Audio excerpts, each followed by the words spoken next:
Rise and shine mga karisgada, for today's video kay di ako sa lugar nga nindot kaayo nirini sa iya Eco Farm sa Tugas Kandihay, Bohol. So mo ni siya mo ang farm school sa rice farming, so rice production. So mo niya among gibuhat karong adlaw kay harbiso na ang kadtong amo ang gitanom na humay.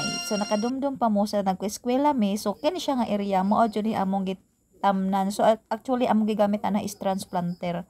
So karon kay ting harvest naman gipangari mi or gi-invite na pod mi kay aron mosuway na pod mi og operate sa tanggidigira bitaw sa harvester kay aniho naman.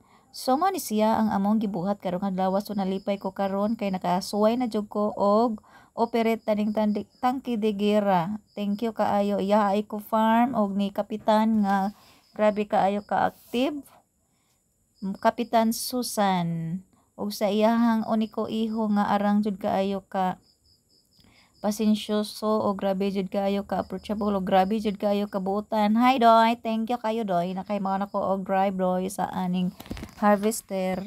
Unsa kay nalingaw ko dian na og drive or operate sa aning harvester. So mga karisgada, nindot jud kaayo karong panahon na no og mag farming ka kay high-tech na jud kaayo. So machinery na jud ang gamit kasagaran ron kung mag-harvest ka, bahin magtanom or land preparation, no, di ba? Og sa post-harvest naapod kay naanay mechanical dryer, o di ba? Di na kayo hago.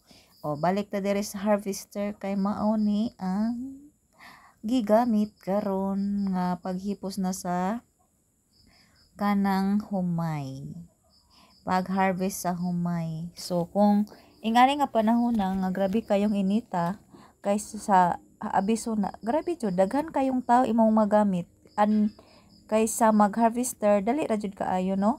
Unya semi turtle na po na siya or semi tractor na po na iya hang gibuhat diha na ng tangke de gira rin na giba latta na ng mga sagbot or mga kinuan diha sinarvisan diha sa humay, o diba nindot kaayo no, dili na kayo hago karon ang mag farming. So og mga batan-on karon malingaw sila og farming tungod kay mechanization naman ang mga gamit halos sa farming ug naa lang jud no.